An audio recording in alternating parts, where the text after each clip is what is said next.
He launched the rocket. Carl, you are living in a cartoon world. So the rocket goes off, right? This is absolute bollocks. It's all going well. I don't know what you're going to... It's not going well. There's well. no way a monkey launched a rocket. There is no way a monkey launched a rocket, you idiot. It's all going on, so they go and hit the left button and it goes left. Well-known space. Hello, what's the crack? What's the story? Welcome back to the channel. Today we're checking out the Ricky Gervais Show, Season 1, Episode 1. Let's go. For the past few years, Ricky Gervais, Stephen Merchant, and Carl Pilkington have been meeting regularly for a series of pointless conversations. This is one of them. Testing. Is that all right? Hello and welcome to the Ricky Gervais Show with me, Ricky Gervais, Stephen Merchant. Hello. And the little round-headed buffoon that is Carl Pilkington. All right.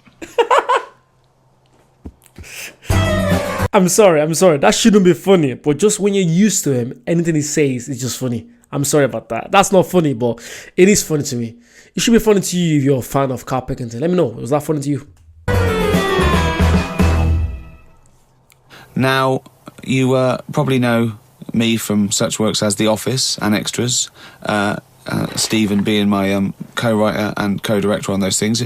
For those people who are not so aware of Carl Pilkington, he was our producer, sort of given to us when we first started on XFM. And you're thinking, well, why are we doing a podcast? It's because I like to be in a room with Carl Pilkington. You know, like some people go and help sort of chimps. Do they? Yeah. Well, they go to the jungles and things. And help out little sort of endangered Diane species. Fossey or whatever. Exactly. You're very much the Diane Fossey of the Manchester scene. Of the little bald mank world. And Carl Pilkington is an ongoing experiment for me because I've seen him blossom from an idiot into an imbecile. And I want to see it through. Look at the way he's looking at us. Look at that. He's got a perfectly round head. And that's why I'm doing this podcast. Carl, what do you think about all this? It's just, I mean, we are living in that sort of era now, aren't we? That you need to be able to listen to stuff on demand when you want it and stuff. I know you're not a fan of the iPod in general, are you? Or any of the MP3 things? You're concerned? I'm warming to it, but this is what's amazing about Carl. Even though he's talking about things like MP3 players, computers, iPods, he sounds like he was found in a glacier and thawed out. Do you know what I mean? And sort of taught to speak. We're a couple of high school guys who found him, and we're trying to ingratiate him in the gang, trying to pass him off as someone from the modern day. No. But my thing with iPods is, now, do we need them? Do you know what I mean? We're living in that era now where we have invented most of the stuff that we need, and now we're just messing about. They said that in 1900. Someone actually said everything that's to be invented has already been invented. They said that in 1900, and how wrong were they? No, but what came out? At what point? What was invented in that year where they went, right, that's it now? The 20th century. Think what happened in the 20th century. Go on. Well, planes. Yeah, but is that a good thing? Planes and that. Do you need a plane, really? Wouldn't it have been better if we all stuck where we should be instead of travelling about? War. Well, look, war's happening, isn't it? Because everyone's saying, well, now we can fly, we'll go over there. So there were no wars prior to the invention of the aeroplane? Not like there is today. Right. But what I'm saying is, the world's got smaller on it. Everyone's saying that, right? Yeah. The way I was saying to you the other day, we now go to places where we shouldn't go. People go on holiday to places where you've got to have an injection before you go there. Yeah. Forget it then. That's a warning. Don't go there. I'm with you on that. I don't want to enter a country where I have to have an injection to stop me from dying while I'm in that country. Right. I totally agree with you on that. So what happened is, they invented the plane and it's like, oh, let's go on holiday. And then they go, die now. Oh, well, you've got to invent something. Let's invent an injection. And then it's like, right, well, what else do we need to go to that place? There's a lot of faffing. So what I'm saying is... Is that a place? A lot of faffing? What? It's the fact that the way he thinks, no one else thinks like him. Like, what he's saying makes a bit of sense. And also, it sounds stupid, saying we don't need planes. Then he says something about, if there was no planes, we just stay where we are. Which is true. But when there's planes, you can go visit family, friends. But to be fair, without planes, everyone just stay together, so you wouldn't have to actually go visit them. They'll be in the same place as you. I'm not sure. Is he a genius or is he? I don't know what he is. This is good. This is good. I love the idea of this. I love it. What I'm saying is, Steve's travelled more than I have. You've been to, like, dangerous places. I've been to places where you need injections, yeah. Yeah, but why? Because it's fascinating, isn't it? Don't you not believe in that idea of travel broadens the mind? It makes you experience other ways of life, other ways of thinking. It just enriches you as a human being. That's the whole reason people go travelling. But since the invention of the telly, you don't have to go that far to see You're absolutely right. So there you go then. The telly was the 20th century, wasn't it? Yeah, it's pretty good. So where would you stop then? You'd stop making stuff now? Stop inventing stuff right now? If we're going to invent something, right, forget, like, the traditional way of people having kids, right? The way they, have it away in that.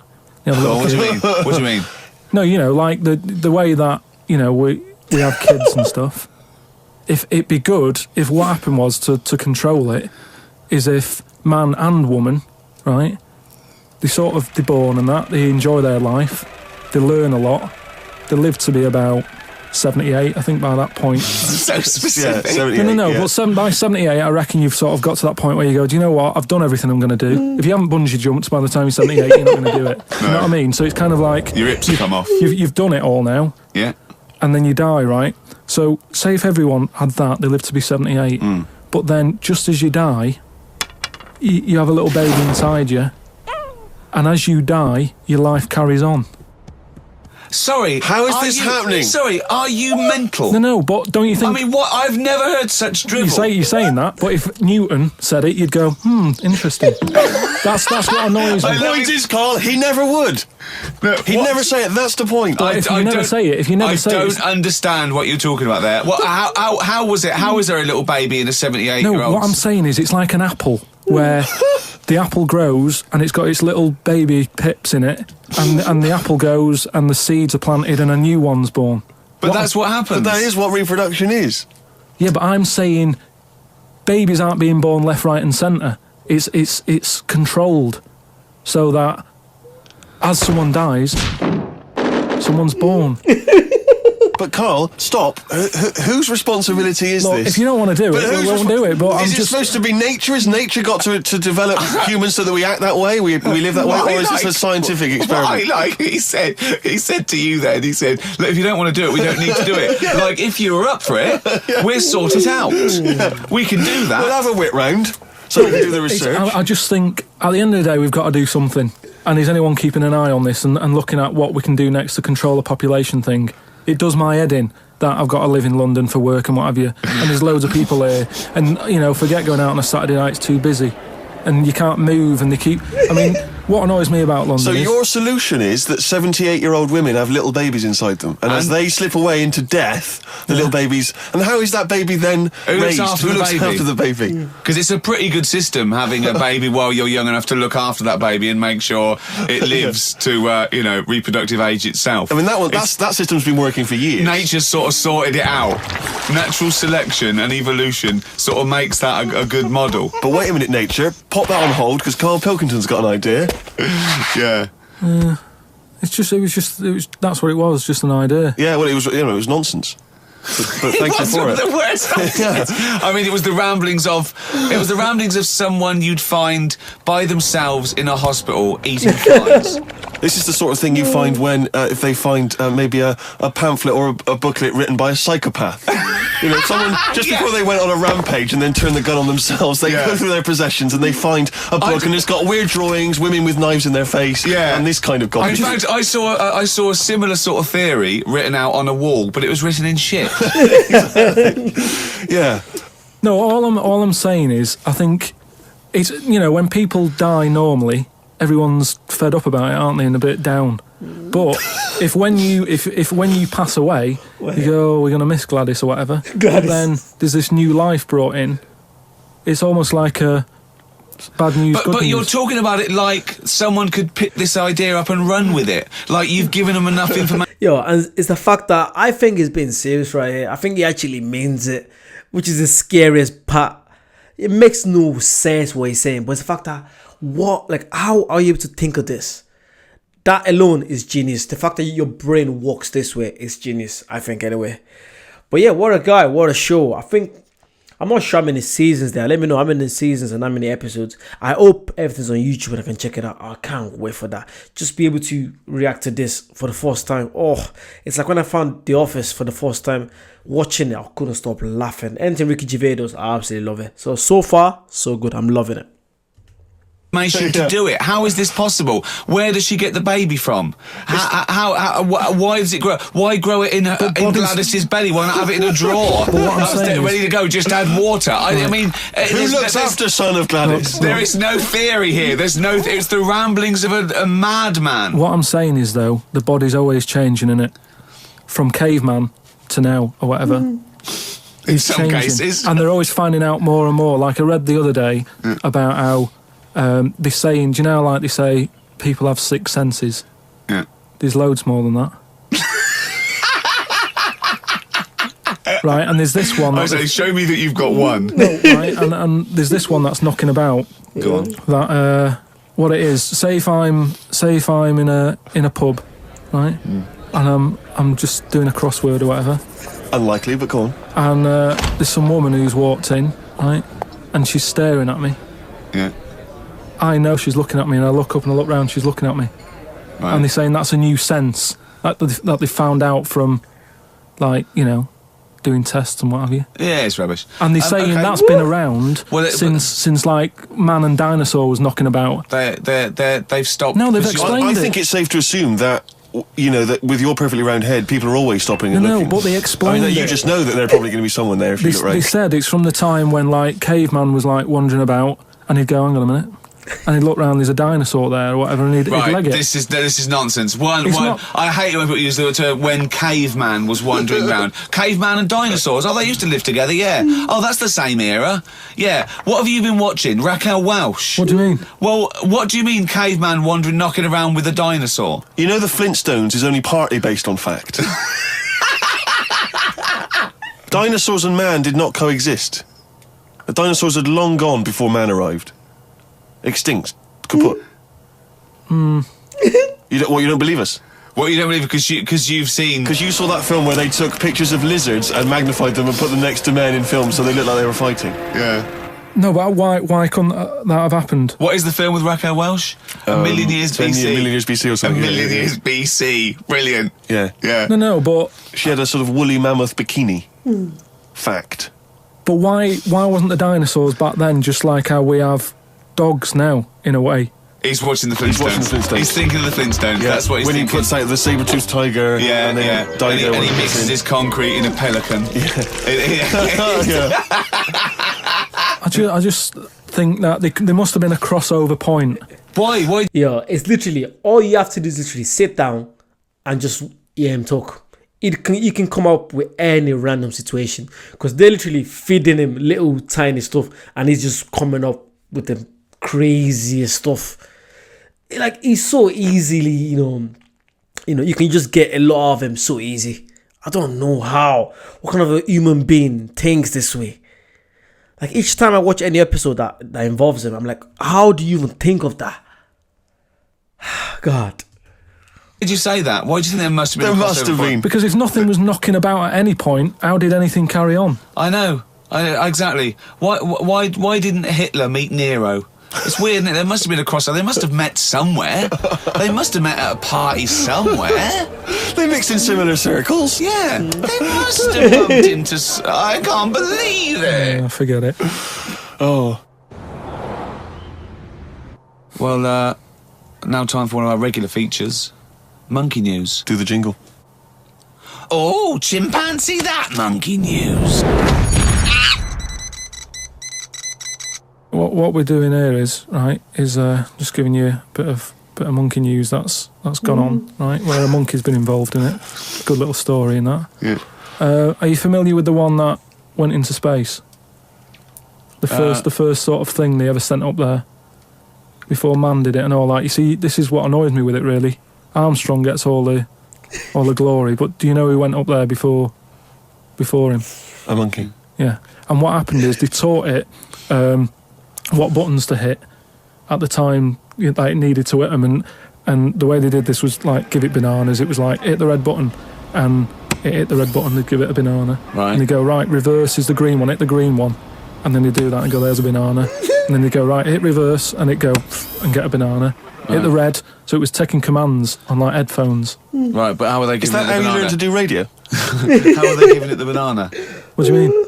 No, this is before it went. You wouldn't just go and put a monkey in it and go, there you go, get on with it. They sort of put him in one of them capsules that you get. Yeah. And they were on headphones. I don't believe this happened. Well, I'm telling you the story now. So the monkey I don't think they trained it to do anything. I think they sent it up there and he put electrodes coming out of it to see what it wasn't is. any of that. They did a thing like they do, like they can with animals. If you give something, like a treat, you can teach it how to do it. It's just like a dog, isn't it? It's called Pavlovian conditioning.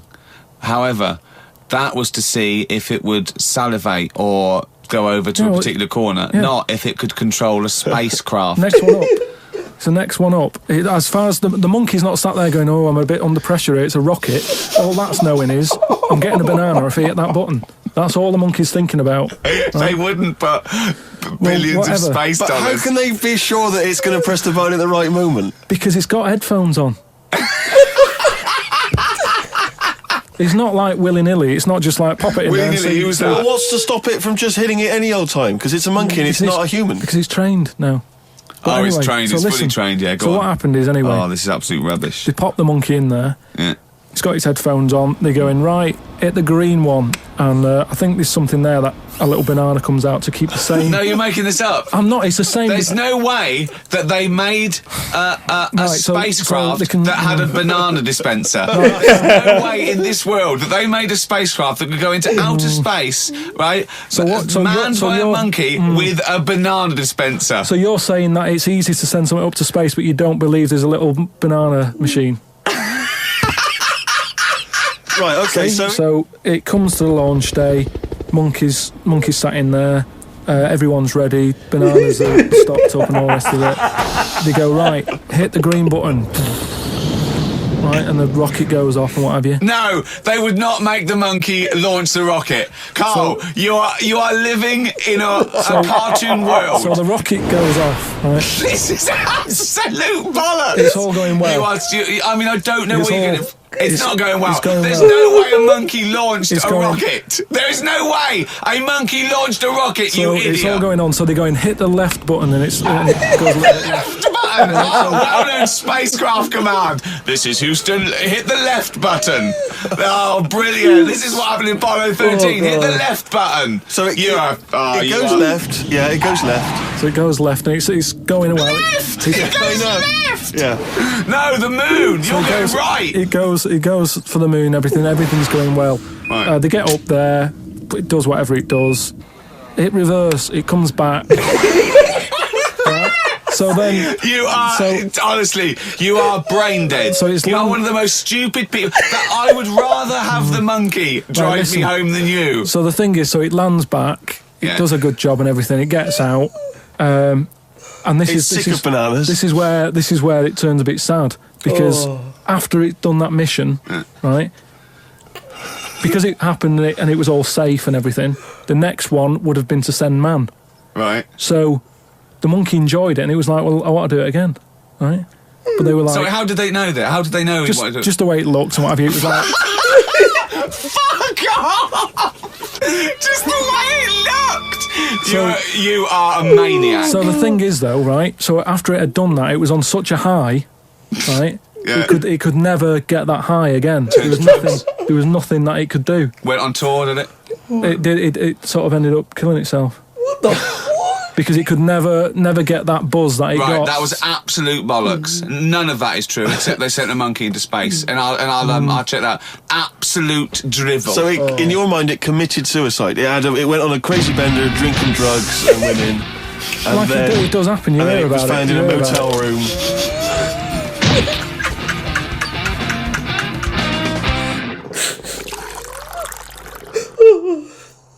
I met Derek Akora the other week, oh yeah. right? No, who's he? Oh god, that's to be one of the most funniest stories I've heard. The fact that when he's saying it, he doesn't even miss a breath. He just kept going. What a story. Oh no, you guys don't understand how happy I get when I find something new I can just watch. Like this is something that I would literally just love to watch on my own, that kind of stuff, even not even reacting. But I'll try my best not to watch it and just react to it. Oh my, this is so good. What? For the first episode? Wow. Which one's he? He's Is he a medium? He can contact the dead, is that right? he just chats to him and that, passes messages on. Nice of him. So I said, oh, tell us something a bit weird and that. So he said, what do you want to know? I said, just something weird. So he goes, all right then. He said, here's one for you, right? And he said, there's this pub out in the country. And he said, there's this mug. Do you know those old mugs that they have? Where they used to like leave their own cup knocking Like a about, didn't they? Oh yeah. The tankard thing. Yeah. So there was one of them mugs in there, right? And everybody... Tankard, let's use tankard if we've established that's the tankard, word. yeah. Because you're the only mug in this story, believing it all. High five. Great. So this tankard's knocking about, right? And everyone who's running the pub keeps going, oh, I wish they'd stop leaving this tankard about, right? And they pick it up. It must be a pain.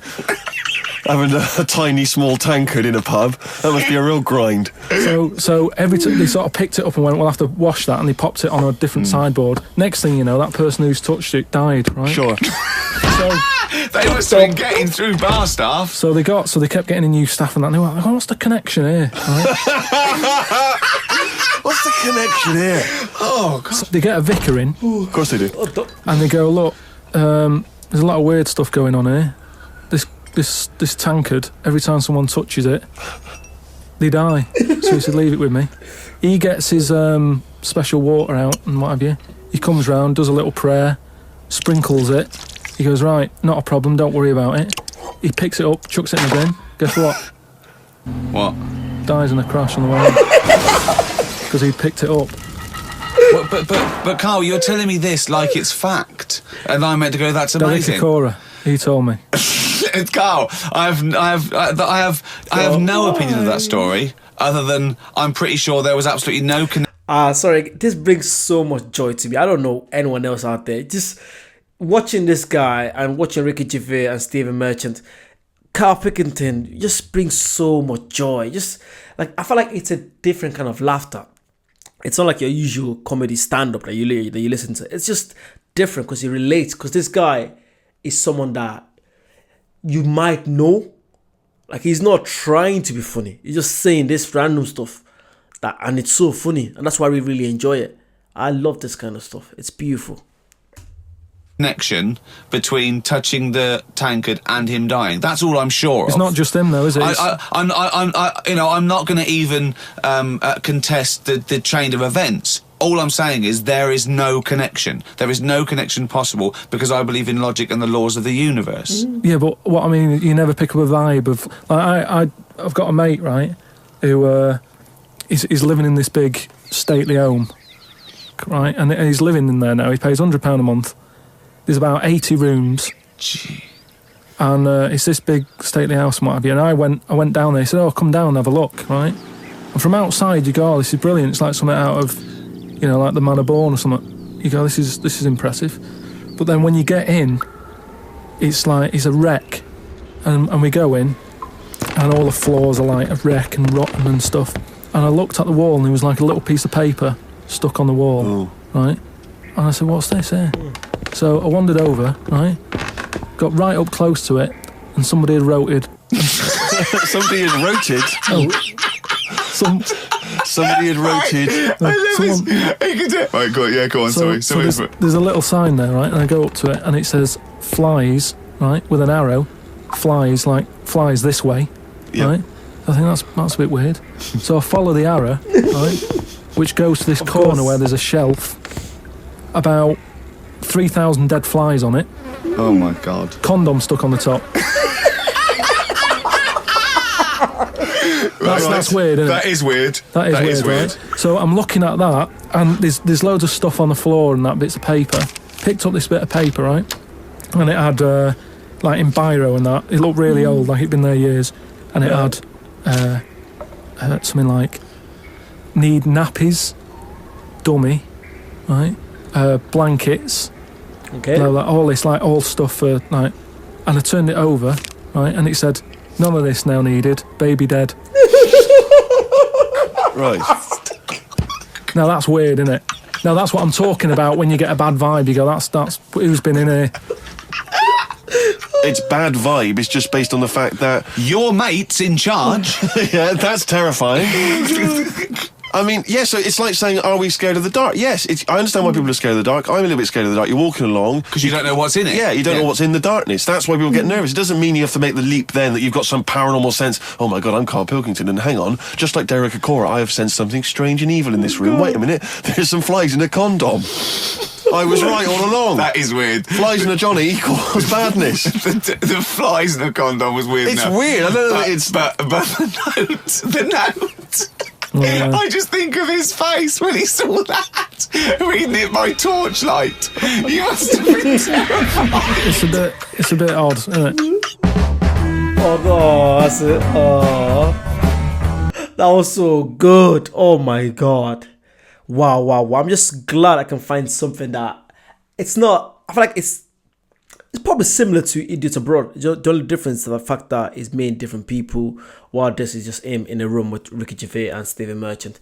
But yeah, what a beautiful show. I want to be able to do this. If you want to support the channel, check out the Patreon or check out the memberships. If you want extra videos to come out, maybe a day earlier, you want to see them earlier. I'll try my best to do this every week, to make sure I have a few episodes for you guys every week. Check out my other stuff. I react to a lot of stuff, comedy, music. Yeah, please don't be shy. Leave a little comment down below, subscribe, and I'll see you guys very soon. Bye bye.